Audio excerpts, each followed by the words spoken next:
What's up, you guys? We are here for our Secret Teachings of Jesus episode. This is our Saturday night secret sermon where we do our late night study in the Gnostic Gospels. If you are into this kind of thing, you can go to my channel, Light Love Magick, and there you will subscribe. And then also you'll scroll down and find the Secret Teachings of Jesus playlist, which there are over probably 150 videos. We recently finished the Gospel of Mary, and we spent a couple of months on that, and it was really amazing and joyous, and we took that portion by portion. Before that, we spent about a year and a half in the book of Philip, going in depth into each portion per episode. And then before that, we did the secret book of James. So I'm proud of us. We've been covering a lot of ground. And so currently we are in the Gospel of Thomas. Now, a little bit of context about the Gospel itself. So it's presumably written, or it's assumed, or it's rumored to have been written by Thomas Judas, Judas Thomas, who was Jesus's twin brother. Like there was rumored beliefs that Jesus had a twin brother, but it's not like a concrete proven thing, or at least it's not like publicly shared as like a solid definite truth, I don't think. But in early schools of Christianity, there were a lot of different schools of thought, a lot of different, beliefs or details that are different in different areas. People have a spin-off faith. So there were a lot of variances in early ancient Christianity. So one of the variances and variables being that at that point they thought that Jesus might have had a twin named Judas Thomas. So the Gospel of Thomas is presumably written by the twin of Jesus, because he would have been right there to capture all of these sayings that Jesus had, and he would have been really familiar with Jesus on an intimate level to record all of his sayings. So in this gospel, the Jesus's divinity and the miracles and the crucifixion and resurrection are not the focus. The focus of the Gospel of Thomas is purely like a catalog of Jesus's main sayings and things that he would, like cryptic things that you'd have to be like, what does that mean? You'd have to like really penetrate that information. So each of these sayings is like a few sentences long. So we'll cover a couple in each episode, whereas in the Gospel of Philip, it was like a paragraph, and that would give us plenty to unpack. So I think that we've been doing about 3 sayings per episode, and I think that's a good pace to stick at, because it still gives us like 45 minutes, and we don't want to go longer than that. Longer than an hour, 45 minutes. Okay, so we left off with the third saying last week, and I am going to start with that one again, because there is a second part of it that I thought was a different saying. So they are referred to these sayings, and this is written from the aspect that Jesus is the living Jesus. So there is this understanding that these statements are in the present tense, and this was laid out in the introduction, but they, for like I guess a more comfortable read, they decided to go with past tense. All right, so starting with the third saying, and they're just called these sayings. They're numbered. They're not titled. Okay, so saying number 3 is where we're starting. Jesus said, "If your leaders say to you, 'Look, the kingdom is in heaven,' then the birds of heaven will precede you. If they say to you, it is in the sea, then the fish will precede you. Rather, the kingdom is inside you, and it is outside of you. When you know yourselves, you will be known, and you will understand that you are children of the living Father. But if you do not know yourselves, then you will dwell in poverty, and you are poverty. Okay, so in the Gospel of Mary, the first opening number was Jesus getting attention of the disciples. And he said, you need to cultivate my peace within you. Do not let anyone tell you, look over here or look over there, for the Son of Man is within you. He's saying, don't go looking for me out like in other people, or don't think that they have the truth. Like, don't go looking for the truth, and people will point you in every direction. Oh, I know the way. No, I know the way. No, come to this church. No, come to that church. No, follow this religion. No, follow that religion. No, be a part of this group. No, be a part of that group.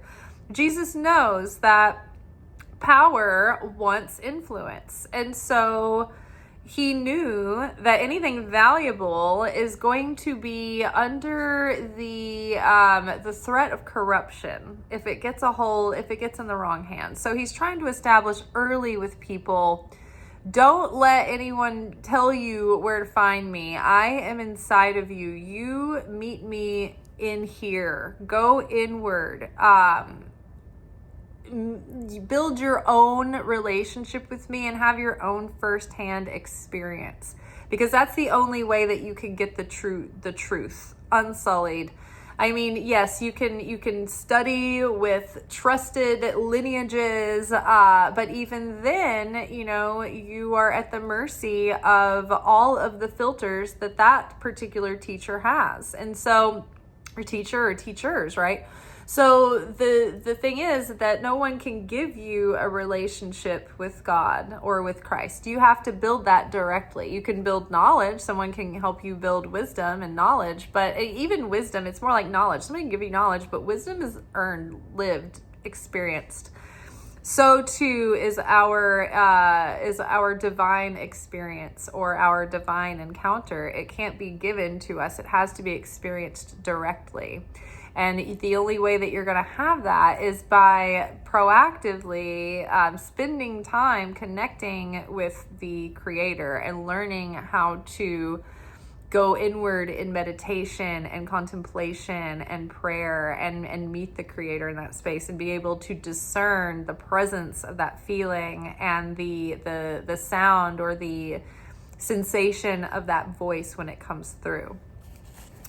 So Jesus said, if your leaders say to you, look, the kingdom is in heaven, then the birds of heaven will precede you. If they say to you, it is in the sea, then the fish will precede you. But rather the kingdom is inside of you and it is outside of you. So if he's saying like, hey, look up in heaven, this is where heaven is, then it's saying, well, then the birds are going to come before you because that's their domain, right? It's like, it's always putting something else above you or outside of you, something that has dominion over you other than just directly the Father, right? Even, we see in history, the organized religion has said, we have the only way, you have to come through the church and the priests to get to God. You have to come through organized religion and go through this path to reach the Father, and do it our way and do it exactly our way. But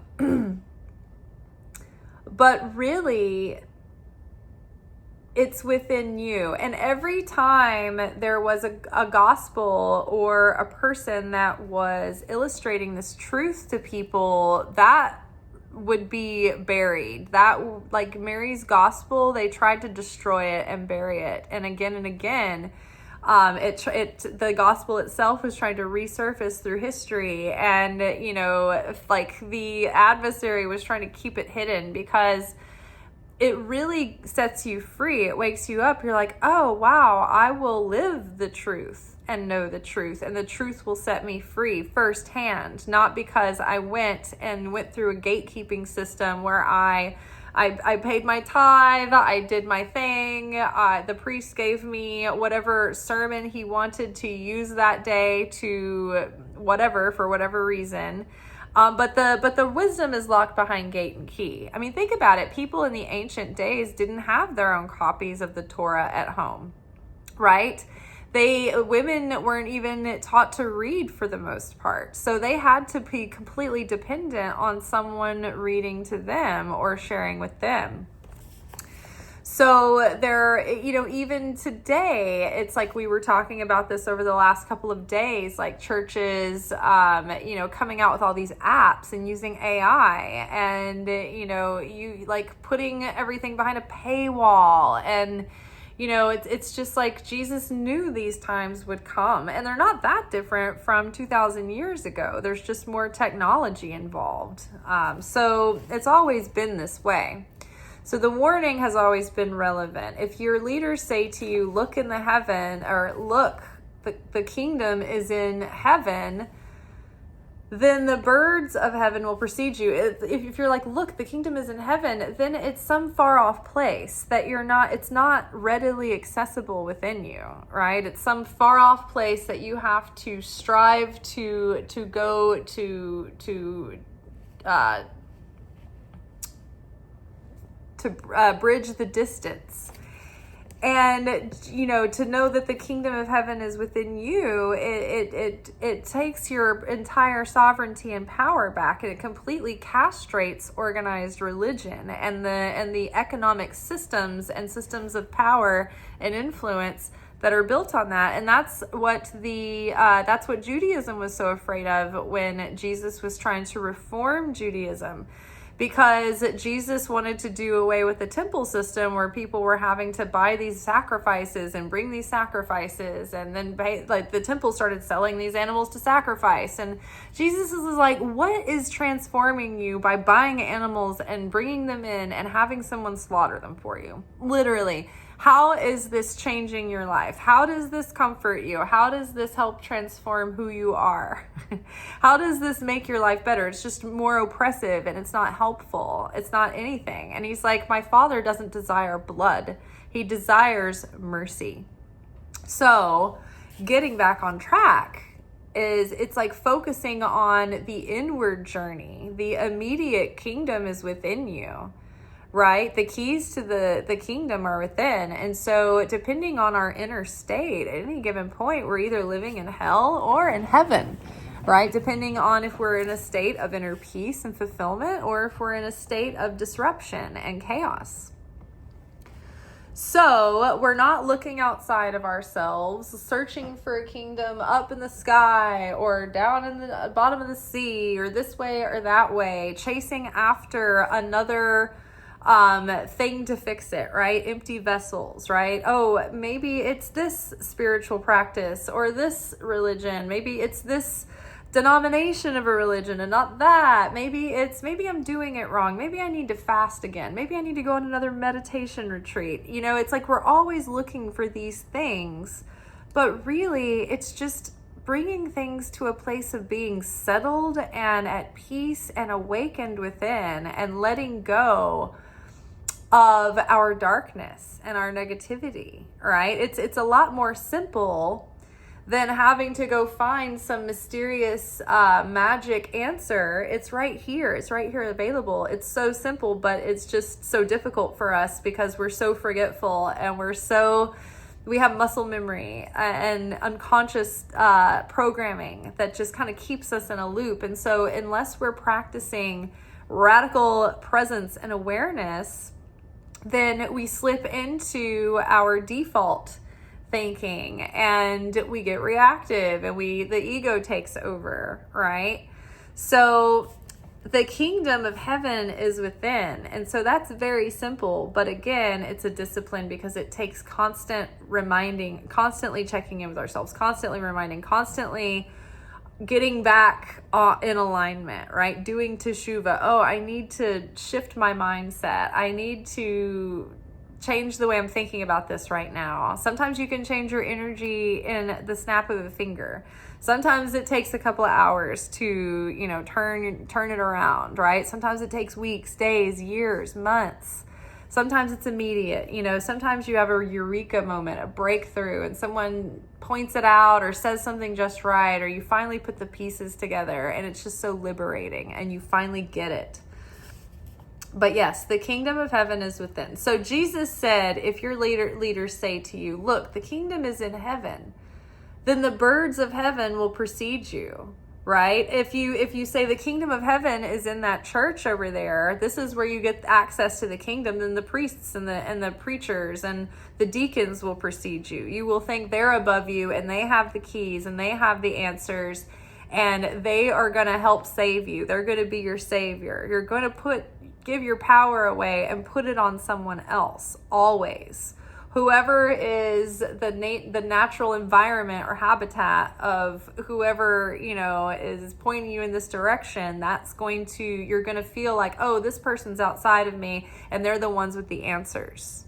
So, or they're higher than me, or they're more important than me, or whatever. And so it's like we've got to erase that thinking and take away all of those, trim all that fat, and turn inward to your own soul, to your own spirit, and your own studies. And I'm not saying it's not good to have teachers. Obviously, I love teachers. I have so many teachers that I study Zohar through, and I have so many different Christian voices that I follow and learn from, Episcopalian priests, Catholic priests, random, theologists. I've got, so it's just it's always good to hear more voices and not put any of them on a pedestal, right?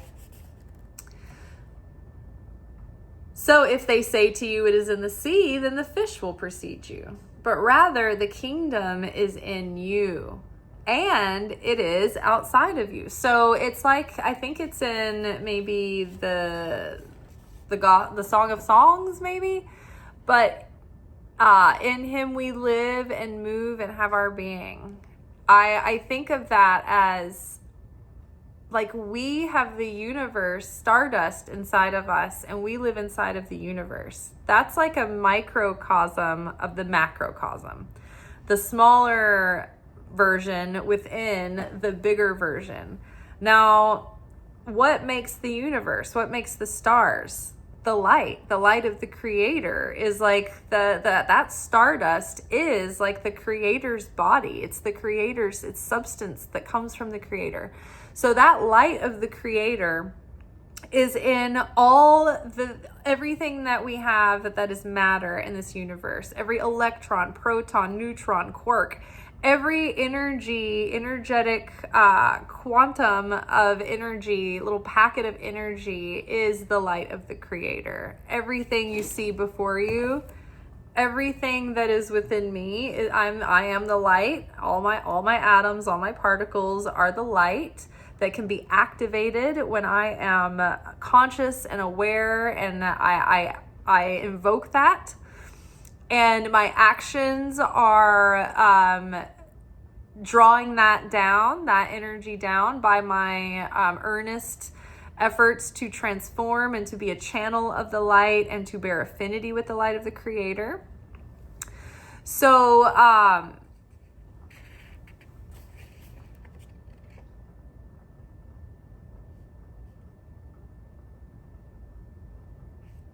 sorry, sometimes there's so many big thoughts coming through that I get off track and I lose my thought. So I'm just trying to grab that again before it slips away.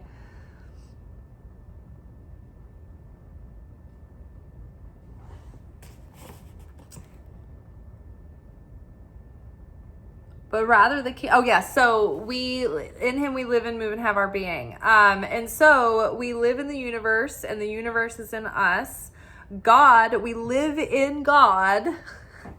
God is everywhere. God makes everything. I think later in this gospel, lift a stone and you will find me. Pick up a piece of wood and I'm there. And but God is within us and we are in God. Like the space that we live in, the space that contains creation is the divine feminine. That's the feminine aspect of God.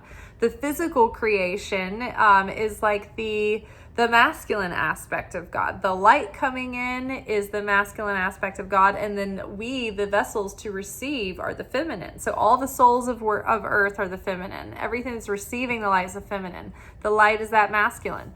So we live in God, and God lives in us. We're made of stardust, and the universe is made of stardust. We are made of God's light, the light of the Creator, and the light of the Creator is in us, and we live in the light of the Creator. Everything around us is made of the light. And so when we transform, when we reveal the light of the Creator through our similarity to the Creator, we activate that light and we can draw down miracles and attract and be magnetic. And be in alignment with our divine calling and destiny and path. Okay, so rather the kingdom is inside of you and it is outside of you. When you know yourselves, you will be known, and you will understand that you are children of the living Father. But if you do not know yourselves, then you dwell in poverty, and you are poverty. So when you know yourselves, then you will be known. So, like the whole time we go around in life, we are just like asleep until we wake up. And before we wake up, we're just like, I'm doing life. I'm frustrated. I'm impatient. I'm happy. I'm excited. I'm going to the movies. I'm going to, a concert. I'm going to the prom. I have a boyfriend. I have a girlfriend. I have a pet. You're just going through mundane life and you're making the best of it. And maybe you're even going to church and I believe in God. And you can be religious and you can even be spiritual and still not be awakened. Still not be have the fullness of the understanding. Like even the disciples in the Pistis Sophia in the beginning, for 11 years, Jesus comes back to them after the resurrection and he appears to them and gives them his deeper teachings, the far out stuff, the esoteric stuff. And right before he finally does his ultimate ascension, they are given the fullness of the wisdom of the understanding. And even for them, studying directly with Jesus, knowing who they are, where they come from, it still sometimes takes a long time to click. Like the whole time Jesus was in his ministry, like all the disciples were like, when are we gonna storm the government? Like, when are we gonna start the army? Like we haven't even started weapons training. I don't understand. Like they kept going along this mission. And it's like the whole time they're like, well, when are we going to do the thing we're supposed to do? And Jesus is like, we're doing it. We're doing it. That's it, brother. The show's going, we're healing people. We are liberating people. We're telling people the truth. We're giving people the good news. We are not taking over the government. And they're like, I guess it's going to happen later. It's probably going to happen like next week. It's probably going to happen soon, with the way things are escalating, right? So Jesus was constantly like frustrated, like, oh my God, like they're really not understanding. Like I'm telling them straight up, like I am going to Jerusalem. The elders are going to turn me over and the Gentiles are going to crucify me. Like it's going to be a horror show. And they're like, what? No. So you can be a proactive believer and churchgoer, and you can even be spiritual. I know for me, in my life, like when I was growing up, I was raised as a Christian and I was taken to church, and at that church we believed in like speaking tongues and we believed in visions and interpreting dreams. So we were even more spiritual than a lot of like just basic run-of-the-mill, Christians, out of the box Christians. Sometimes there was spontaneous things that would just happen, like a gospel run or any number of things, really. So I knew that it was more than just the material world. Right. And then there was, like, for most of my life, I would say I was interested in the bigger questions: creation, cosmology, the universe, the quantum physics, spirituality, angels, astrology, all of these things. But the wisdom, the knowledge that you are aware of, it's a different activity when you start to interact with the light of your own soul from an awakened state, because it happened gradually. It happened in stages for me. Like, even though I was the one out of the people that I knew that were asking these questions, like in my 20s and stuff, what I'm aware of and what I understand now from lived experience, and it is so much more expansive and deeper and solid than what I understood then, right? I remember in like 2009, I remember dating this guy who was like into Buddhism and stuff, and he was just so much further ahead as far as like just being more conscious,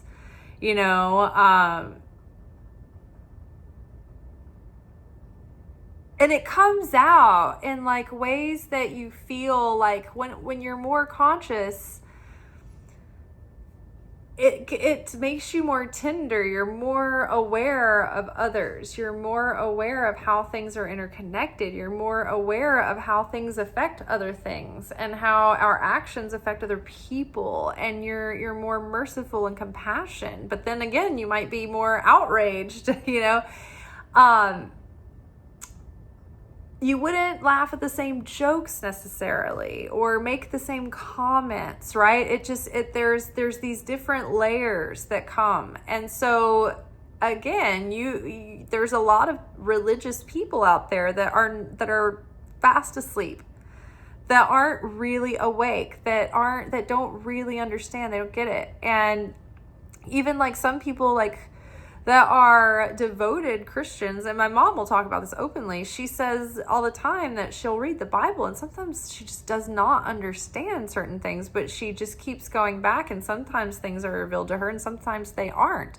And she's been, a devoted Christian, sitting with a mentor, going over her dreams, penetrating to try to find the deeper meaning. But I wish that I could get her into Kabbalah class, because for her to understand that whole another way to look at the Bible through that coding, through that understanding of that level, I think she would love it, but I don't know if she'd ever be into it. But even then, she's had dreams that something is telling her, wake up.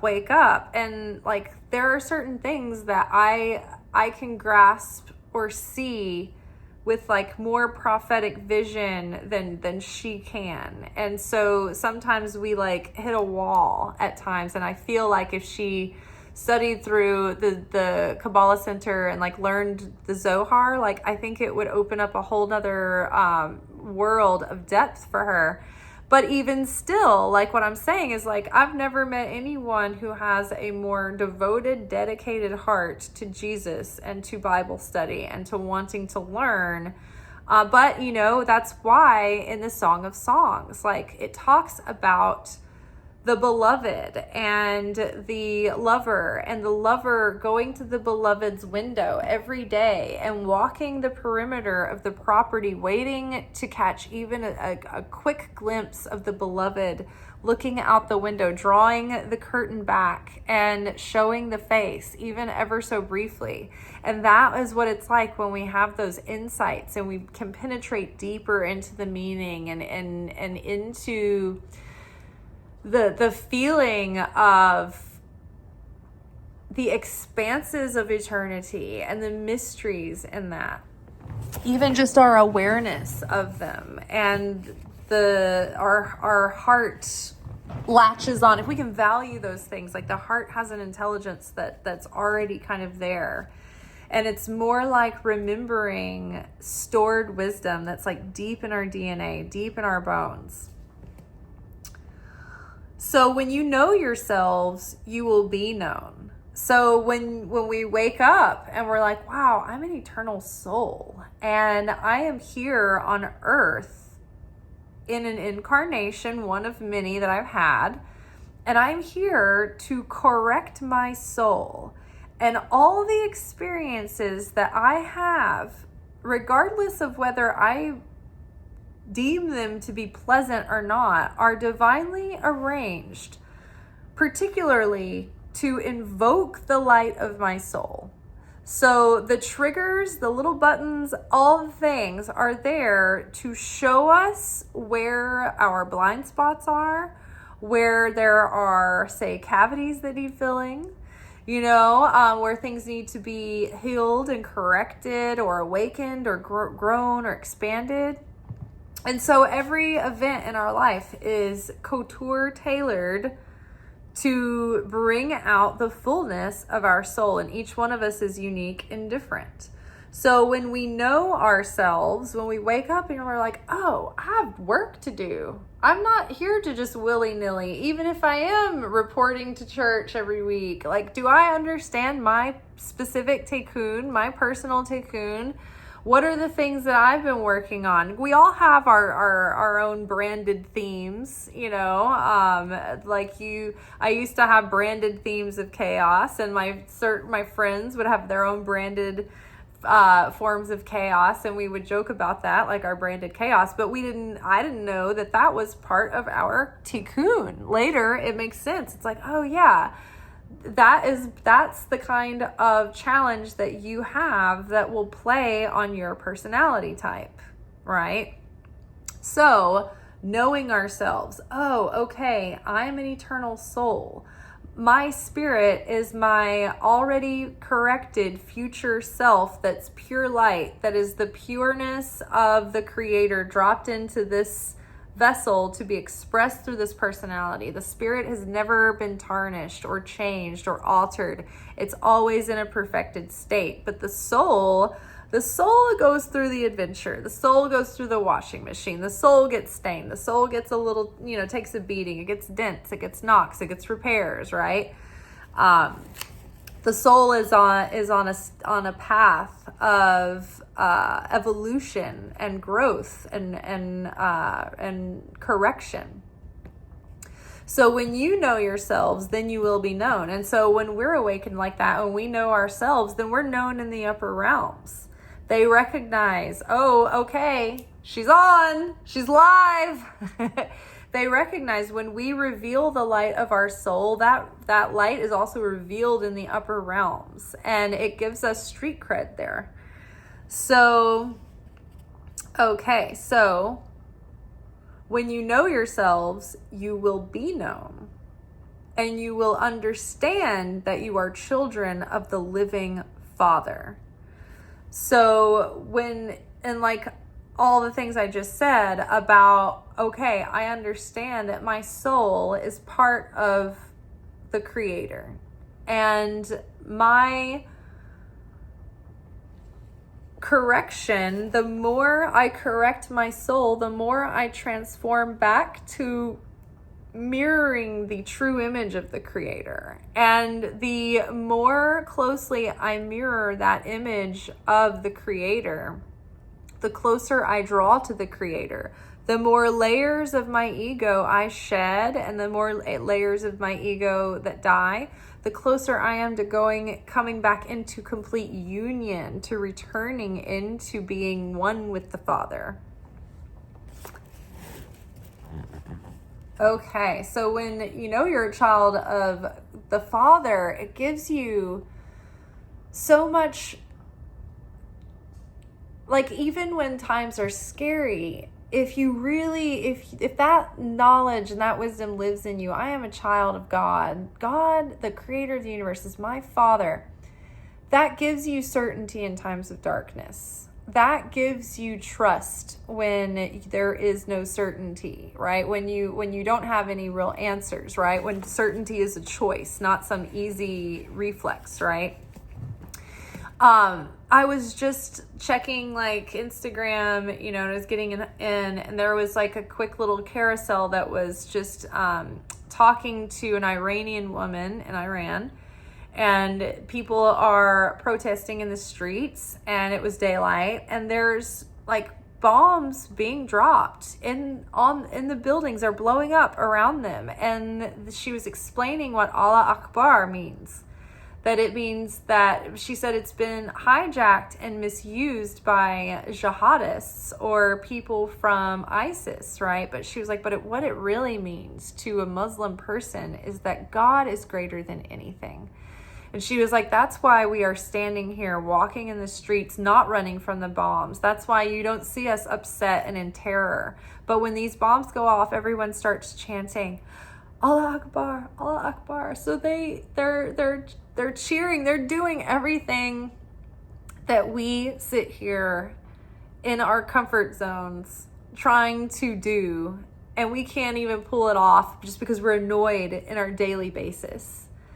But they are literally, and sometimes that's what it takes. Sometimes it takes something of such magnitude where you're just like, you just have radical surrender and you have no other choice but to practice radical faith and belief. And so it was just like so moving to me that all the times that we hear the sages, and I've shared this stuff with you guys on the channel, like when you're in danger, like joy, like laughter, like anything that you can do to awaken that light within you and overcome the darkness, suppress the darkness, not suppress it, but transform it, transform that fear, transform the sadness, transform the terror, and declaring God's goodness out loud protects you. When you are with more than one person, the souls grouped together, traveling together, that's protection. When you are all in agreement, when you have more than one person in agreement that God is going to protect you, that God is good, and that you have an agreement in what you're asking for. That's why it's so important. That's why this week's lessons, it's so important to establish pockets of unity. We want eventually everyone to be a part of that pocket of unity, but the unity in the pocket, establishing unity even in small pockets is what matters, because that reveals light and power. And when, you have like one person that's just like going against the group, but you're trying to be like good and you're trying to bring them along, you're trying to reform them or trying to, be a good influence, but they're like, they don't have the best interests for people and they're constantly keeping everyone torn apart.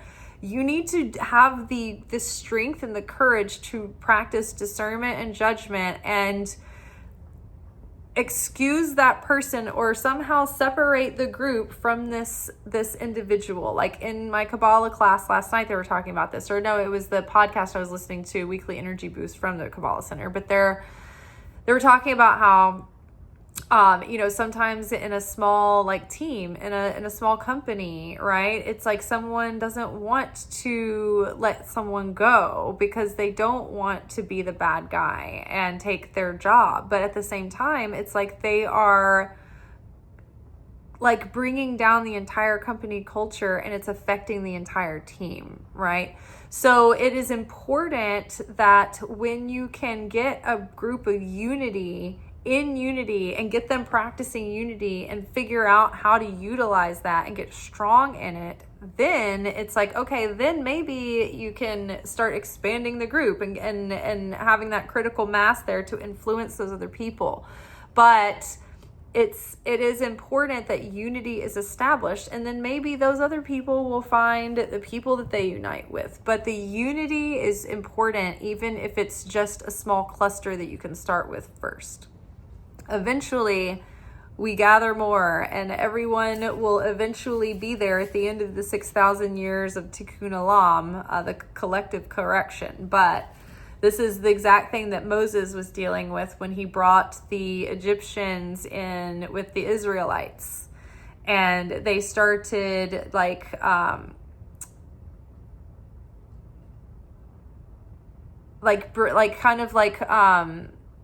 causing dissonance with their different consciousness and their different beliefs and ways. It was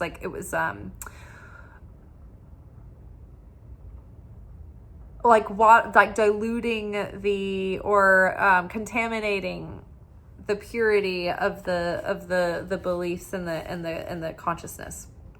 So when you know yourselves, then you will be known, and you will understand that you are children of the living God, that God is going to protect you. Oh yes, so if you declare the goodness of the Creator, then that puts a bubble of protection around you.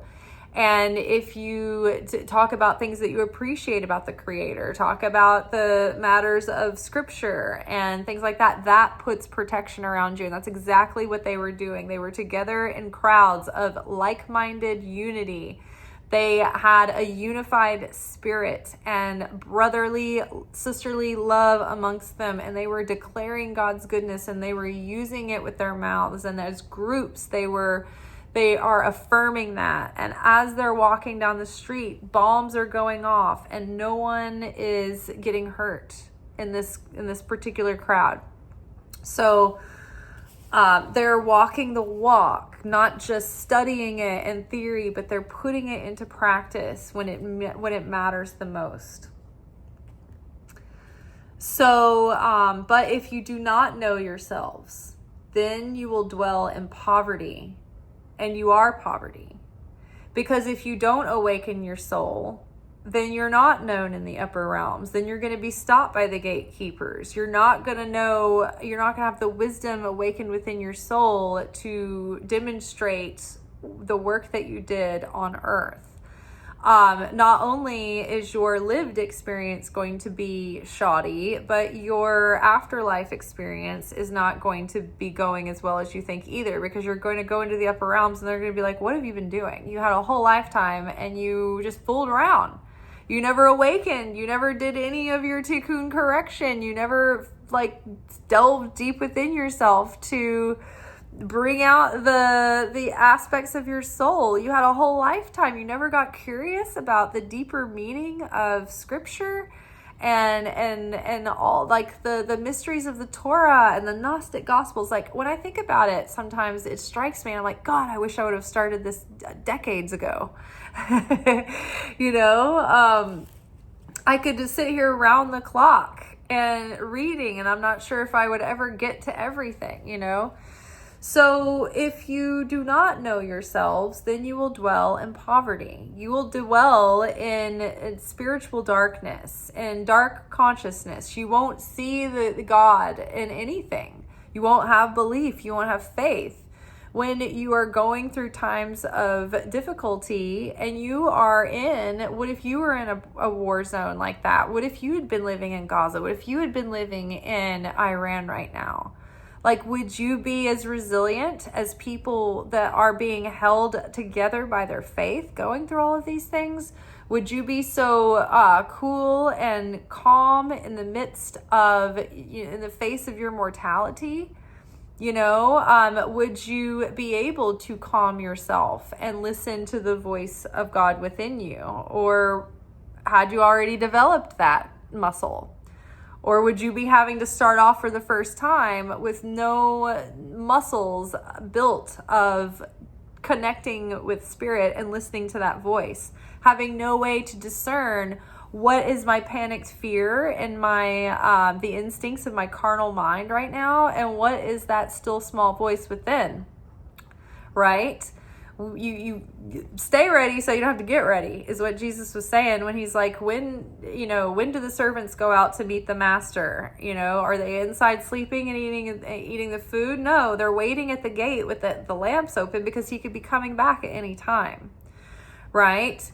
So too, we have to stay ready so we don't have to get ready, because we don't know when something's going to happen.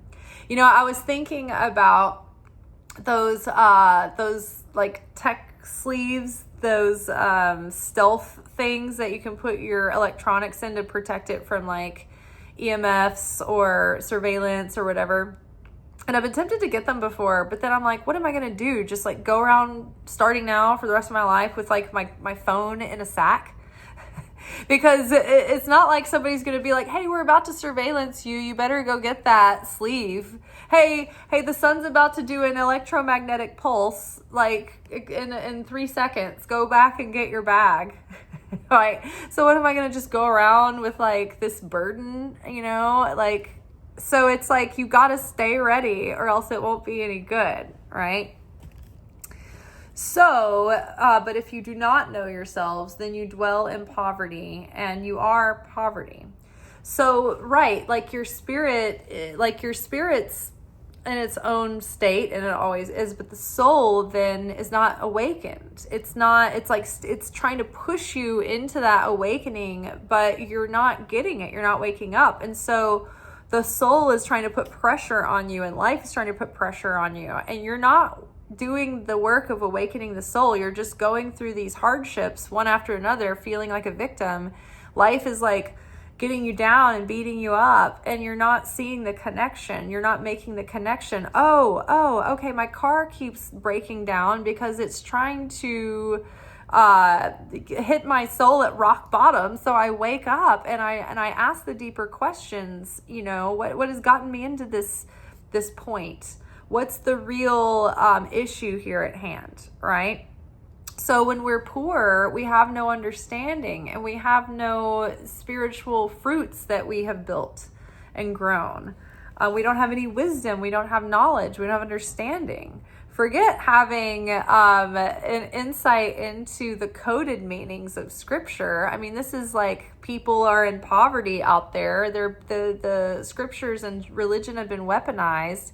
And they don't have they don't have enough wherewithal to know that they're being manipulated and brainwashed and like brought along on some con scheme to exact an agenda, of world domination. Like, they don't realize they're being pawns, and the truth has been manipulated. And that's the thing. That's what makes Satan, the adversary, such a sneaky adversary, because what the Satan does is he doesn't make up bogus outright lies, like just off the wall.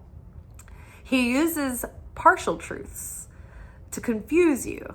And so it's like truths that are presented, but in not a right way, and not in the right context, and slightly skewed, and it makes it easy to latch onto, and it makes a very attractive argument for plausible deniability. But the Satan doesn't just tell you lies that you would identify.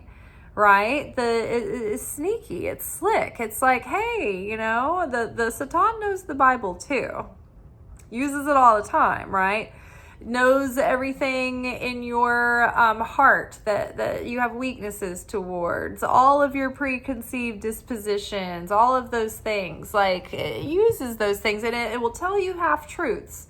It will tell you something that is coded in truth, but at the center of it is not true. It's a falsehood, false prophecy, false misleading, or a way to weaponize a truth to manipulate or coerce.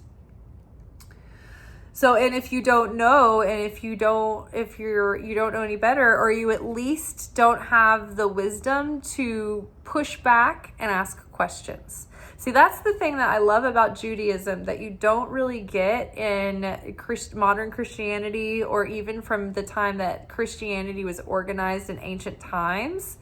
It was organized so that you couldn't ask questions. So that we answered all these questions for you. No more, we're not taking any more questions. Just get in line, obey, do this. Here are the approved gospels. We destroyed the others that are going to give you any kind of autonomy, independence, and sovereignty over yourself, your own connection to God. We're going to make sure that you are compliant, complacent, obedient. You fall in line, you pay into the church, and you do what we say. You give us our positions of power. The system continues. We continue to benefit off of gatekeeping when we can, and, making people, feel guilty, and, bringing them in and keeping us high on the hog, right? This is never meant to be that way. But Jesus knows things get hijacked. So what I love about Judaism is that the whole religion, the whole study, the whole tradition of Torah is debate. It's argument. It's like chewing the meat until you get to the core of it. It's bringing up arguments that are maybe even wrong so that you can clarify those and identify mistaken thinking and growing and going deeper into the wisdom. See, the living word of God isn't just a one-off interpretation. It's wisdom that is always speaking. And it's giving us, it's taking us in different directions, always in conversations. Oh, what about like looking at it this way and looking at it this way and going deeper and even more is revealed now, right? It's like, it's a living word. It's animated. It has a consciousness within the word, the letters within the word, like the Hebrew letters, each of them have their own energetic personality signature. They are the building blocks of reality, and those letters themselves have consciousness. That's why the Hebrew language is so magical, and the gematria always seems to fall into place and give its own coded language, which gematria is the numerology, the numerical value of each letter and each word. And so that's why it's so important to know what Hebrew words are used in the scripture, because the numerical value of one word can tell you, oh, you know what? Because they use this word, I know the numerical value of this word. And that is the same numerical value as the numerical value of this particular name of God, right? Like, it's in those connections that you see patterns where it's like, this is a reference to that, but you wouldn't know that if you didn't know the numerical value of that Hebrew word. That's why the translation matters. There is something specifically going on within the Hebrew language and the Hebrew letters, and it's really fascinating. Okay, so, but if you do not know yourself, then you will dwell in poverty, and you are poverty. Okay, so the next saying 4. Jesus said, the person old in days will not hesitate to ask a little child 7 days old about the place of life, and that person will live. For many of the first will be last and will become a single one.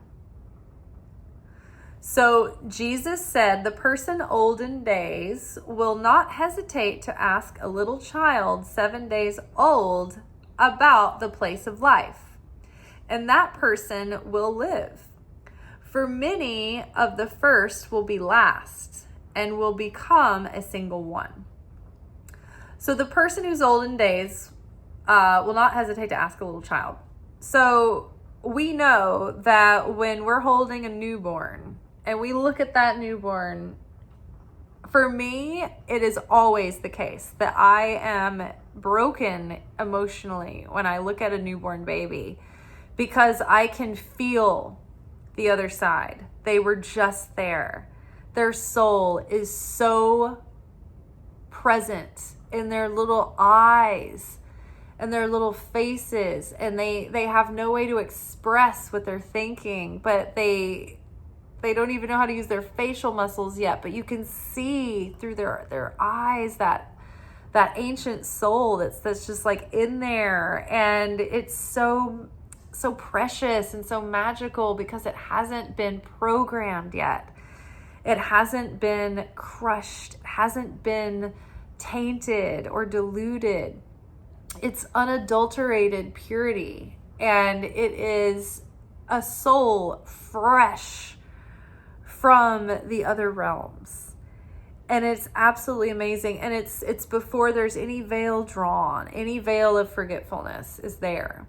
The seven represents the 7 days of the week the 7 days of creation. It represents the natural realm that we live in, or the physical realm that we live in.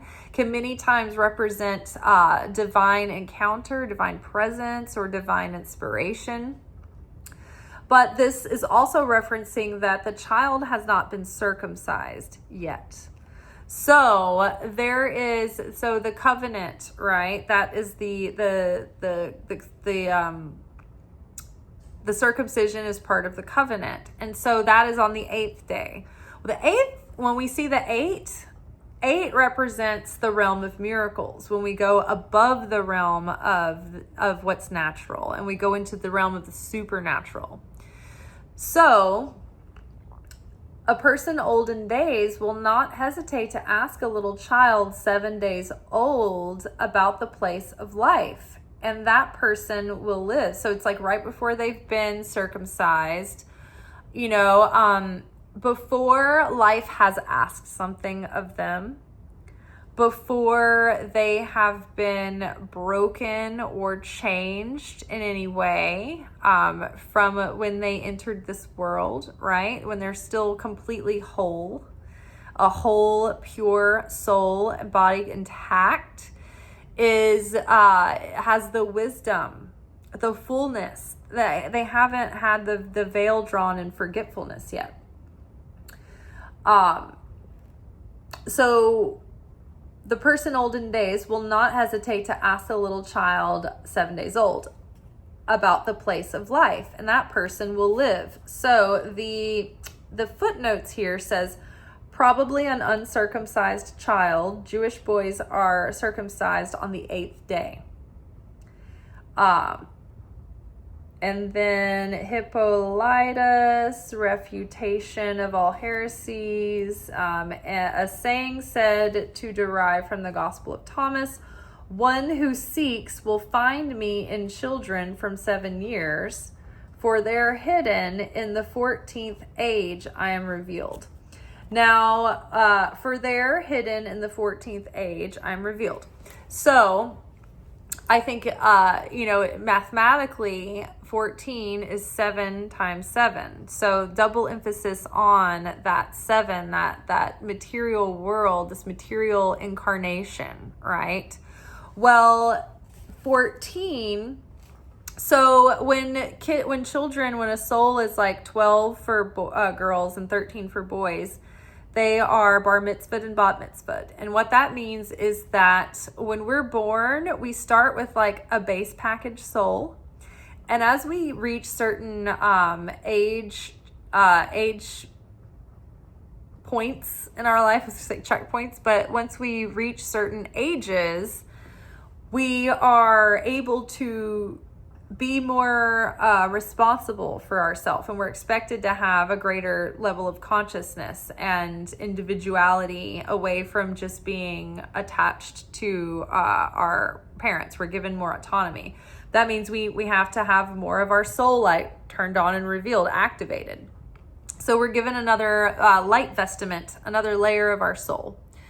So when we reach the age of 12 and 13, this is when we're transitioning into the time where we start our tikkun correction. We're still like with the parents, and our tikkun is intertwined into theirs. Before age 13, I can't remember, there was like maybe at 16, like anything that happens before 16, like to a child, it really has more to do with the parents' tikkun than the child's tikkun. But there's a certain age between like that 13 mark and like maybe 16 that you start taking on your own tikkun. So let's call that 14. So at age 14, so what does this say here? So one who seeks will find me in children from 7 years, for they're hidden in the 14th age I am revealed. So how is Christ revealed in your life? By your own process, by your own experiences, by your own challenge. When you add 1 and 4 together, that makes 5.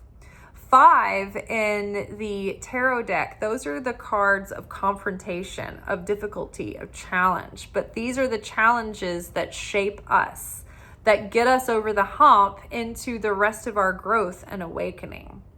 So it's like, they're kind of like, it's like the first meeting of challenge where we're meeting life as individuals, as ourselves, and we're feeling the pain of life, and we're feeling the threat of life, and we're feeling the strain and the desires and the hopes and all of that. And so we're interacting with life in a more awakened and more involved way than we did when we were just children and we were in our own world and we were making believe and we were playing and we weren't worried about what we were going to achieve or attain or what we had to face or overcome. We didn't have responsibilities yet, right?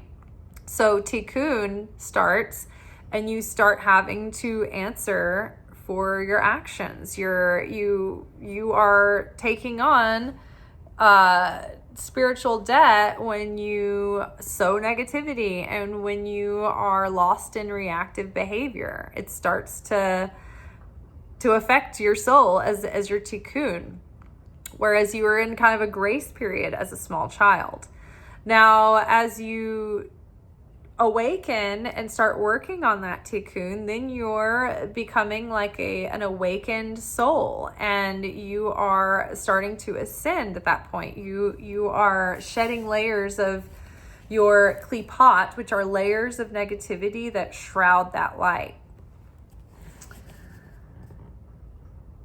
And so then you're hidden in the age 14, and then I am revealed. So through your proactive meeting of life and going through life's ups and downs, that's where we meet Christ. And many times it's when, you might meet Christ initially in a nice, lovely, positive situation. Maybe you're a kid in Sunday school or youth group, and that's fine, and you have that level of relationship. But at some point in your life, you are going to go through a real difficulty, real challenge, real heartbreak, loss, sorrows, highs and lows. And it's not until you are hit with life's hardships that you really meet Jesus for real. Because until you've known your own pain and suffering, you can't begin to empathize with Jesus's pain and suffering. Not so that we feel guilty that he went through these things for us, but so that we understand the mysteries involved in that, and the amount of love and devotion it would take for someone to love humanity so much that they were willing to sacrifice that kind of pain so that the message would echo throughout generations and generations and generations. If Jesus had not have died, let's forget the blood sacrifice and the covenant and paying the price for all the souls and opening the gates in the ultimate ways. Just a mundane human being. Let's take Jesus, Son of Man. Would his ministry, his life, and his teachings, and his service, and his offering have had as lasting of an impact, or spread like wildfire, or lit a fire within people to that degree had he not died for what he believed in? Right? Many times the empire would not martyr people because they know that they would be raising up a martyr. They would not execute someone because they don't want to make a martyr out of them. And what is a martyr? It's someone that everybody, the people are fully behind. A martyr has influence and power and lasting impact and influence. Their death, many times a martyr's death has more impact than their life, right? So Jesus knew the plan all along, and he knew it was coming, and he knew that it was necessary. About the place of, so the person, the person old in days will not hesitate to ask a little child 7 days old about the place of life, and that person will live. For many of the first will be last and will become a single one.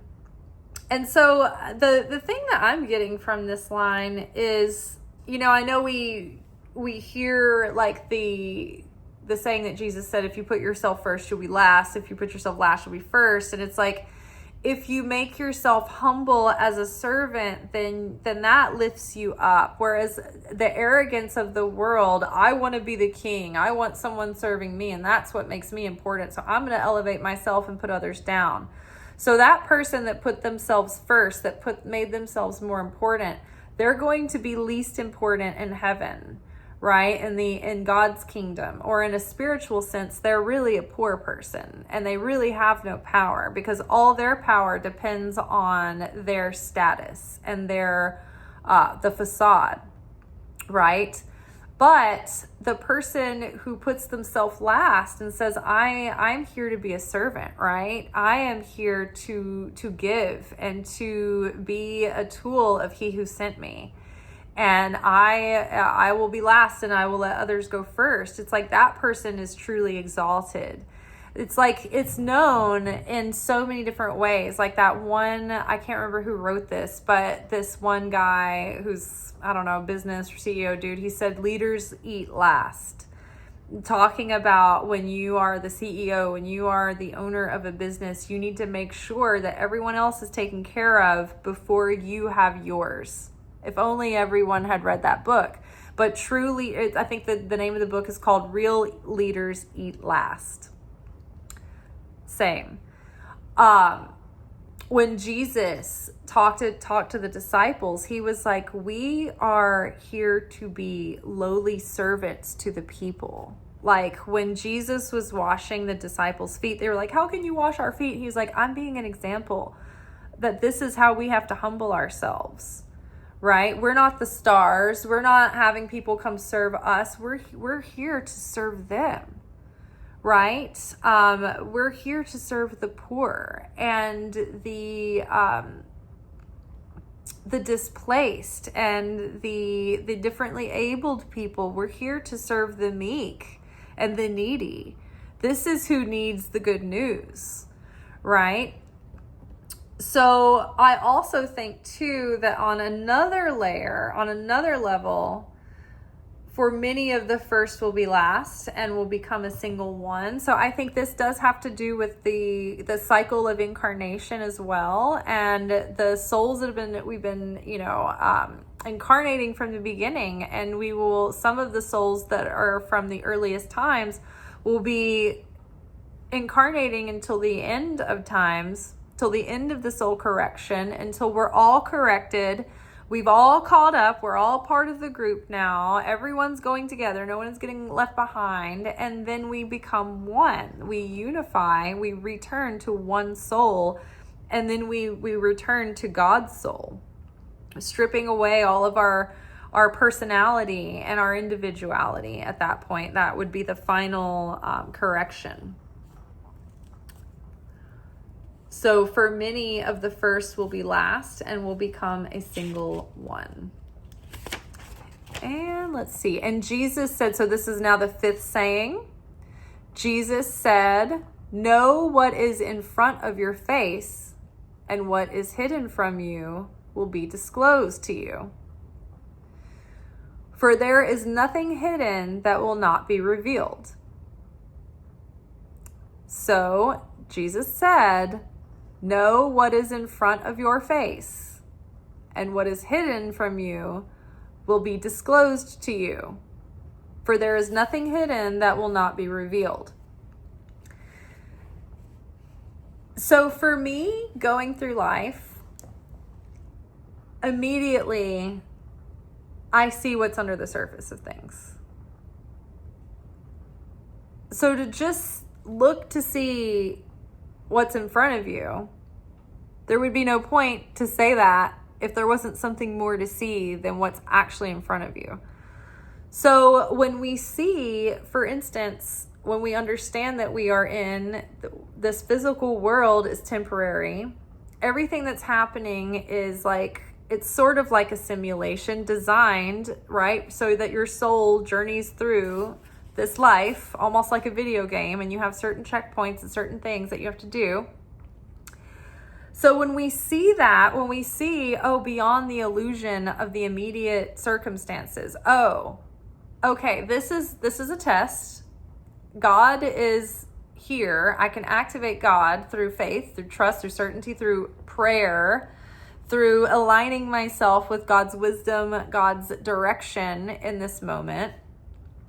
But also, too, when you see the adversary working through any given moment, you see through that too, right? I had an ex who would get like blackout drunk because he had like a weird reaction to liquor. And then once he started drinking liquor, it's like he just like couldn't stop himself. And then he was chugging it harder. It got worse and worse. So then he would get in these blackout spells. And this isn't like a whole bunch of guys that I've dated that were like this. Like, it's like you guys I've talked about these things before with you guys. Same person. So he would get blackout drunk. And then he would start, I think he was taken over by what I call a pendulum. Like, remember, like when we were saying before, when you lose your awareness and you lose your consciousness, like dark forces can get in and use you as a puppet to mess with someone. If you're not aware of yourself, if you're not in possession of yourself. So he was in these moments where he would not be in possession of himself. He would not be aware of himself. And something would take over. And that something would go to every one of my deepest, darkest insecurities and call every single one of them out and torture me with them. And it's so funny because I think what kept me in that relationship longer than I should have been was because I saw it immediately. I was like, I completely didn't even relate it to him saying these things because I knew it was a demon saying it through him. That should have been enough to leave, right? But, it can happen to anyone, right? But at the time, I think that I didn't take it seriously enough because I was like, I can see through your tricks and this is not affecting me. But slowly over time, it did affect me. But seeing what is really in front of you is not usually what's really in front of you. Seeing the real truth behind propaganda, seeing the patterns and connecting the dots that add up over time, right? So many people don't see these things and they're right in front of our face the whole time. When I was, this was maybe like between 2010 and 2014, I remember I was in a certain stage of awakening. And I remember as I would jog, I would pray, dear God, like I want to see the connections. I want to make the connections. I want to see the patterns. I want to see how things are connecting and how things are related. Like, show me these things. Show me the truth. Let me see the truth in matters. And it's like I was always kind of had a tendency to see things because of like my prophetic tendencies. But I think that really, that prayer really was answered because now it's like I can recognize the patterns. I can see through the BS. I can see through the smoke and mirrors. And it's so plain and easy to me, but other people don't make the connections at all. And even when I try to explain it, they're like, oh, yeah. So I'm like, you don't understand. Like, you're shaking these people. You're like, snap out of it. Like, wake up. Like, they're like, what? Everything's fine. Jesus said, know what is in front of your face and what is hidden from you will be disclosed to you. So when you are aware that this material world is not the last stop, that there's actually, that this is sort of a reflection of like the think about a hand and a puppet, right? Jim Henson, Muppet Babies, Dark Crystal, puppeteers, the puppet doesn't move on its own. You've got a set with like elaborate sets and scenery and props and puppets, and everything is unanimated until there is a force behind it that brings those things to life, and things start to interact. But there's a hand operating the puppet. There's a man behind the curtain, right? When we see the man behind the curtain, we understand, oh, okay, there's a whole point to this.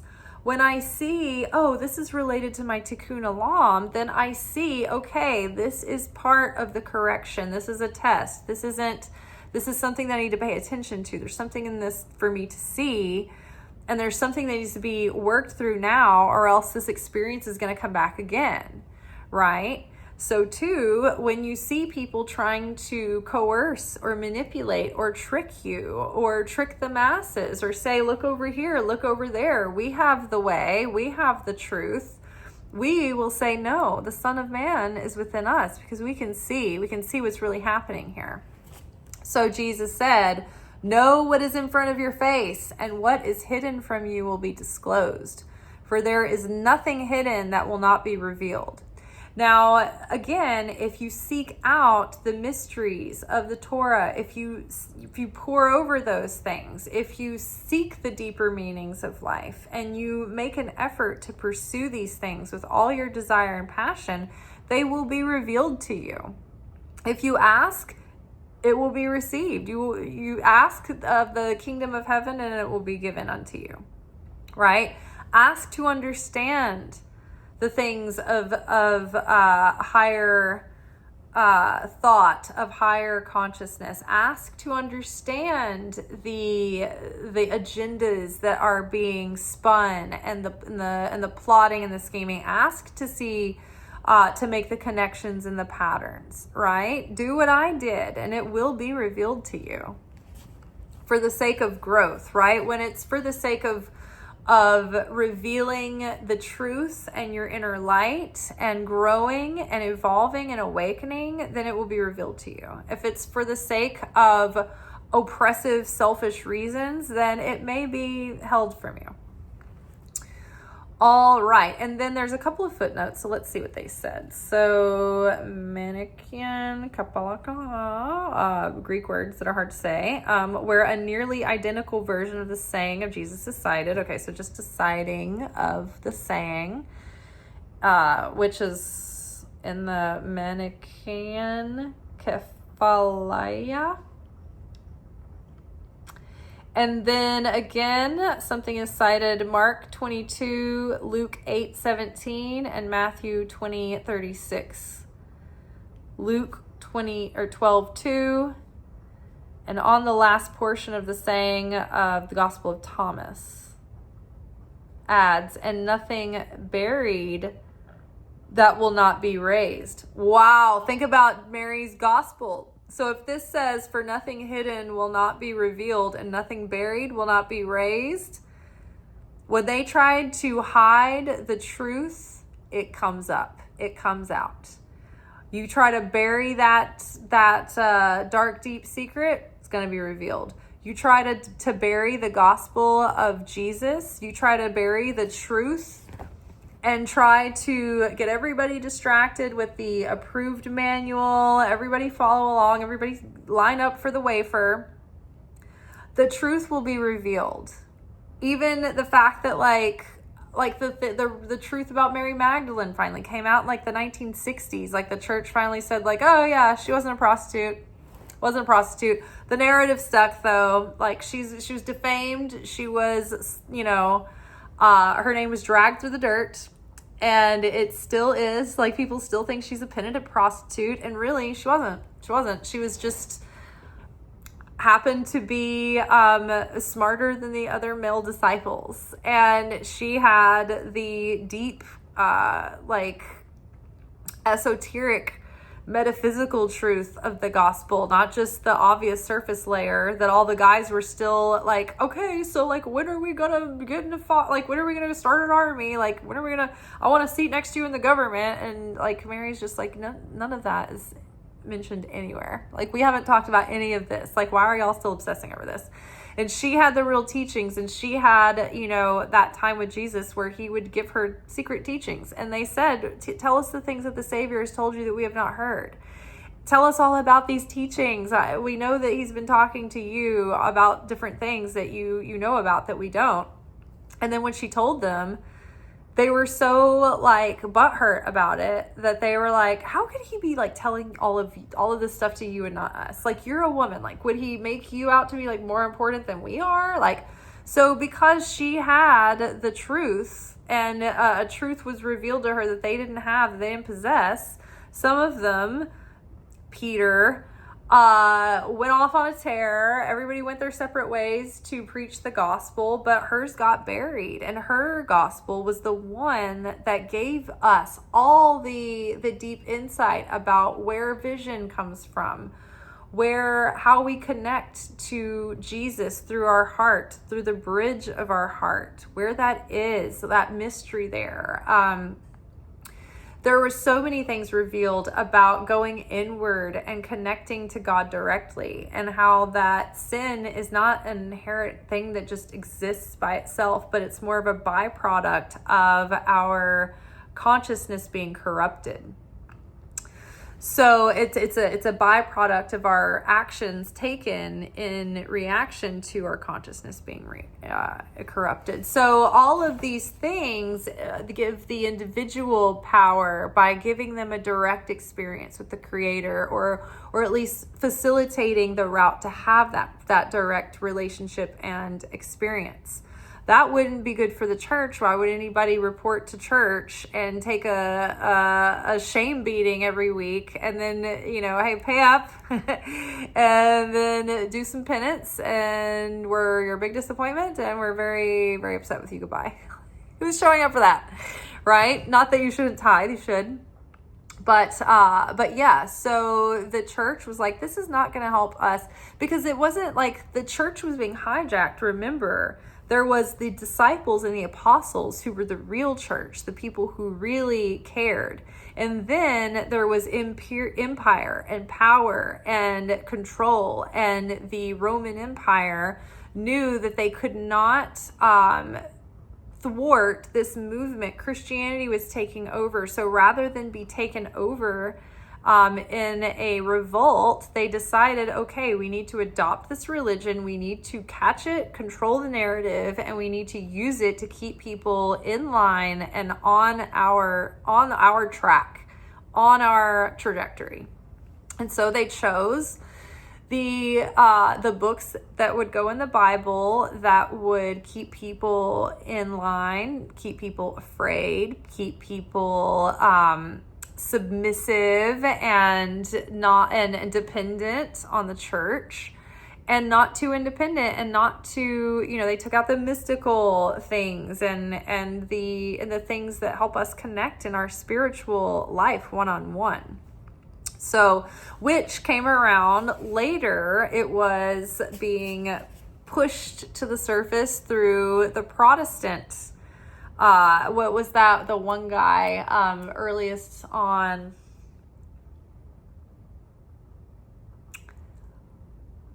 Martin Luther, maybe Steve Martin.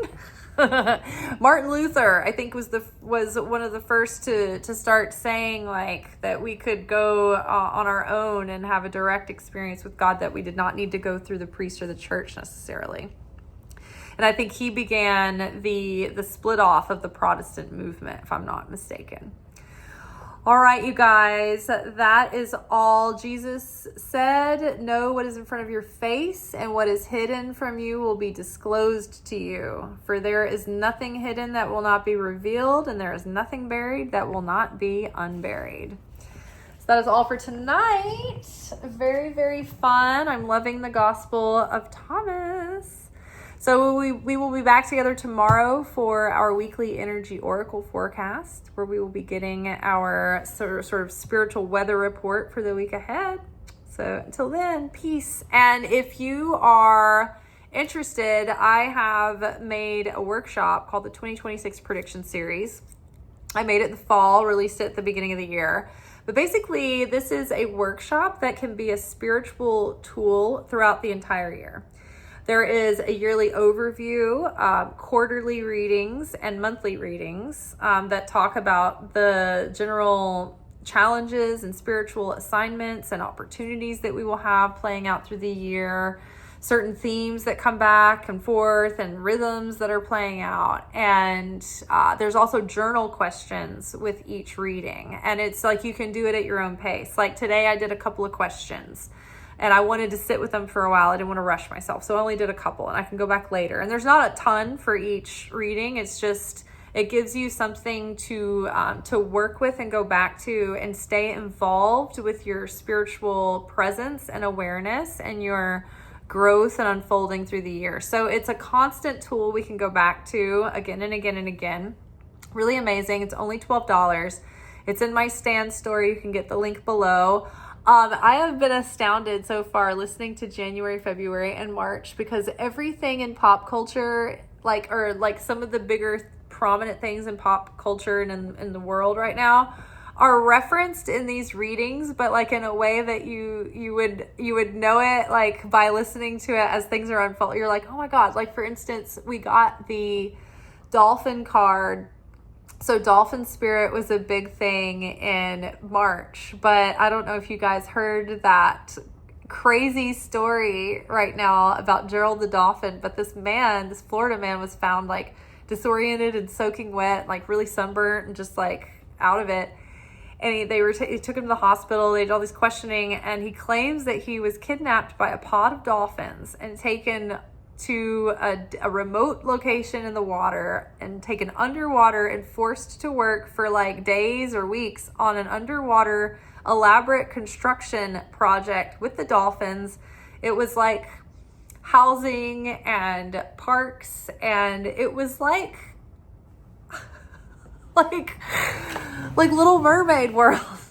But they were like, he's so convincing because he has like zoning and codes and all kinds of things, and he has explanations for everything. And the lead dolphin was like, his name was apparently Gerald, which I feel like, are you sure it wasn't pronounced Gerald? It seems like if a dolphin's named Gerald, he's not gonna be Gerald, he's gonna be Gerald.